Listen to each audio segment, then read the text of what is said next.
by Lok Sabha.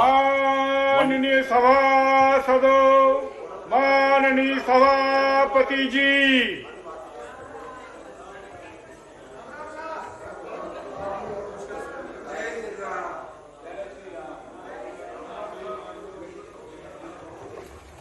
Message from Lok Sabha, Secretary General. Sir, with your kind permission, I rise to report that the Lok Sabha at its sitting held on 24th March 2023 passed the Finance Bill 2023. The Speaker has certified that this bill is a money bill within the meaning of Article 110 of the Constitution of India. I lay a copy of the bill on the table. Private members resolution number 1. Further discussion on the resolution regarding need to implement the recommendation of such a committee report, help madrasas to modernize and enact a legislation for prevention of atrocities against minorities, moved by Shri Abdul Wahab on the 10th February 2023. Shri A. Rahim.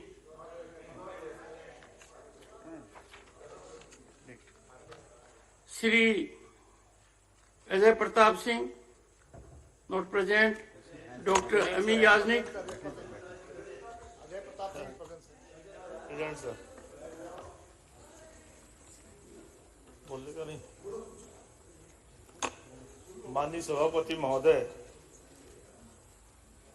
जो ये private member bill माननीय अब्दुल वहाब जी ने प्रस्तुत किया है, जो Sachar committee और रघुनाथ मिश्र committee के संदर्भ में है, मैं इस बिल के विरोध में हूं। विरोध में मेरा होने के कई कारण हैं। उनमें से कुछ कारणों का मैं जिक्र करना चाहता हूं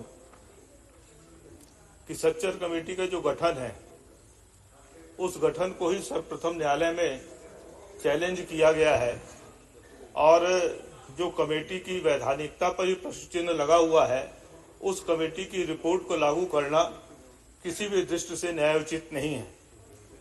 सच्चर कमेटी ने जो अपने रिपोर्ट में बातें भी कही हैं, जो सिफारिशें भी कही हैं, वो बहुत पुराना एजेंडा है। उन्होंने जो रिपोर्ट में बातें कही हैं, वो इसलिए भी मानने योग्य नहीं है कि हमारे यहाँ एक कहावत है कि दूध का जला मट्ठा भी फूंक फूंक कर पीता है, और हिंदुस्तान जला हुआ है। सच्चर कमेटी ने जिस बातों की सिफारिशें की हैं, उन्हीं विषयों को लेकर इस हिंदुस्तान का 1947 में विभाजन हुआ है, और इसलिए ये सच्चर कमेटी की जो रिपोर्टें हैं, रिपोर्ट की सिफारिशें हैं, वो बिल्कुल मानने योग्य नहीं है। उन्होंने मुसलमानों के शैक्षणिक पिछड़ेपन का मुद्दा उठाया है। उच्च शिक्षा और माध्यमिक शिक्षा में जो उनकी उपस्थिति है, उस उपस्थिति की कमी की ओर इशारा किया है। उन्होंने महिलाओं के भी संदर्भ में बात कही है, और ये सारी बातें ऐसी हैं जिसके लिए जिस सरकार ने इस कमेटी का गठन किया था, वो सरकार ही दोषी है, और सरकार ही दोषी है। और इसलिए केवल मुसलमानों के संदर्भ में जो उनकी वोट बैंक बनाने की पॉलिसी हमेशा से रही है, उसी पॉलिसी के अंतर्गत किया गया था। ईमानदारी से मुसलमानों का ना तो वो विकास करना चाहते हैं, ना ही कल्याण करना चाहते हैं। इसलिए ये जो बिल आया है, मैं इसका विरोध करता हूं। अपनी बात समाप्त करता हूं। बहुत बहुत धन्यवाद। Dr. Ami Yaznik, not present. The minister may now make intervention. I stand today to speak on a resolution that seeks to cast aspersions on citizens and constitution alike. Through this resolution, an aspersion has been cast on one of the holiest of books for us as citizens, not only as members of both houses of parliament, that our nation at large seeks to divide people on the basis of religion and deny access to a better life in the present and in the future to those who belong to the minority community. Sir, for me, this resolution, which casts that aspersion of inequality. This resolution that casts an aspersion, in fact, reduces it to a slur on the basis of religion, is a resolution I hope this House unanimously rejects. The resolution, sir, says that women in the Muslim community are not given an equal opportunity to get educated. I would like to hear, sir, highlight through your kind self to the House that after 3 decades, India now has a new national education policy. I had the greatest of privileges, sir, to help bring about the foundational document of the national education policy. Sir, through this House, I wish to give my gratitude to the Honorable Prime Minister of India, who then directed that let not a policy be written which will determine the future of India by only a few in the corridors of power in the national capital. For the first time, sir, to ensure that the national education policy comes to life, the government of India went to every village education council in our country. The government of India reached out to every district, to every educational institution, which included districts, blocks, village panchayats that comprised of our minority community. And every community, sir, through that resolution and their inputs in the national education policy, for the first time now, sir, comes the Gender Inclusion Fund, which looks at the possibility of enhancing infrastructure for women and their academic needs. Sir, today I can say that the new education policy looks after the needs of academics and women, academics and young children. And the fact that this government institutionalized the first ever Ministry of Skill Development, this government, sir, also addresses the needs for skilling for a new India. A new India, sir, that is envisaged cannot be broken down on the basis of religion. And that is why, sir, I would request through you to the entire House, unanimously reject this resolution so that we who build the new India under the leadership of the Honorable Prime Minister with the support of every citizen, sir, can build it on issues of inclusion, on issues of equity and equality. Thank you, sir. Shri Abdul Wahab to reply the discussion. Not present. I shall now put the resolution to vote. The question is, those in favor will please say aye. Those against will please say no. I think noes have it. The noes have it. The noes have it. The resolution is negative. Private member resolution number 2. Shri Shakti Singh Gohil to move resolution urging the government to provide all amenities for our soldiers and resolves to stand shoulder to shoulder with soldiers of our country against the enemies of our country. Shri Shakti Singh Gohil. The resolution not moved. The resolution lapses. Private members resolution number 3. Shri Vivek K. Tankha to move a resolution urging the government inter alia to make suitable changes in the relevant rules for employees of central government, PSUs, autonomous bodies, constitutional bodies to avail entrepreneurship leave for granting seed fund, incubation and other resources to the startups initiated by its employees and to make provisions for the parent organization of the employee to hold equity in the startup ventured by the employee. Shri Vivek K. Tankha, resolution not moved, resolution lapses. Private resolution number 4, Shri A. Rahim to move a resolution urging the government inter alia to bring a legislation for setting up an urban employment guarantee scheme to cover all cities to address the issue of migration, expand the public education, public health care, public distribution system and housing facilities to ensure decent living conditions to migrants. Shri A. Rahim, resolution not moved, it lapses. Private members, resolution number 5, Dr. V. Shivdasan, to move a resolution urging the government inter alia to initiate steps to ensure that appropriate monitoring mechanisms are in place to protect the IT and ITEs employed by proper implementation of labor laws, establish institutional mechanisms to ensure strict monitoring of the observance of labor laws and take immediate steps to assist workers who are fighting for their legitimate rights.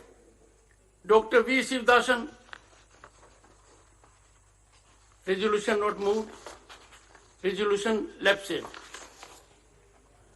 Private members, resolution number 6, Shri Sushil Kumar Modi, to move a resolution urging the government inter alia to formulate a national menstrual leave policy for women and girls in educational institutions and workplace to encourage a flexible working environment, generate sensitization towards menstruation, ensure access of women and girls to menstrual health products at their working space, and to coordinate with the state governments in this regard. Shri Sushil Kumar Modi, not present. The resolution lapses.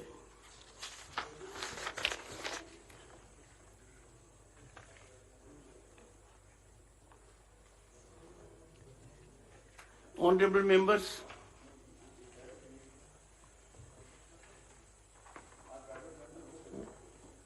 observe silence. Honorable members, it is unwholesome state of affairs that we in this temple of democracy are facing a situation where dialogue, debate, discussion and deliberation is not taking place. It was great pain for me when there was debate on the address of the Honorable President. In the Business Advisory Committee, the members of the committee persuaded me to earmark 12 hours. We could not utilize that. That was a valuable occasion for every section of the House to ventilate issues that are germane to public interest. Howsoever severe may be the differences, howsoever divisive may be the approach, howsoever conflicting points of view may be there, this House is called upon to rationalize them. This House is meant to ensure that issues of national import, howsoever critical they may be, shorn of tempers, a resolution takes place here. The country is watching us. The world that is appreciating Indian democracy as never before is also looking at us. I would expect honorable members of the House to introspect, reflect, and as a way forward stance, take this theatre as the main determining place for course of events. Emotive outbursts, is a political weapon on which I have nothing to say. But this is a place where in sobriety, in composed atmosphere, we have seen evolution of our constitution. I reminded the honorable members earlier that for 3 years, Constituent Assembly members met. They faced severe issues, contentious issues, divisive issues, but there was never an occasion for them to generate disturbance in the House, disorder of the House, not to speak of ever going to the well, shouting slogans or using placards. This place is not meant for political theatrics that may be outside. This place is meant for resolution in larger public interest of the issues that face the nation. Because it is here a member has a right not available to more than 130 crore people. Right of expression here has an immunity cover from any civil and criminal prosecution. One cannot have a greater right to say anywhere else other than the parliament, where you are of course accountable, but you can make your point. If we do not use parliamentary theatres to voice public interest issues, the vacuum may be filled otherwise, and that does not augur well for democracy. I am sure there will be thinking people in the country who will generate a climate and ecosystem to persuade our members of parliament that they must take their job seriously in national public interest and participate in the proceedings. I am sure there will be deep thinking by everyone, including members of the House. The House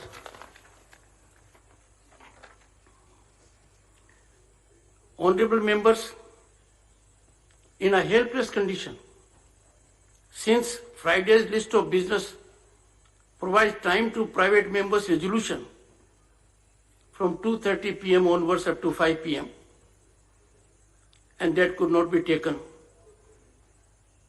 I have seen honorable members being extremely concerned with private members' day. They look forward to it. It allows them a rare platform to put across their points of view on which a debate takes place in a structured manner, and the government is called upon to respond. That being the situation, the House stands adjourned to meet on Monday at 11 a.m., March 27, 2023.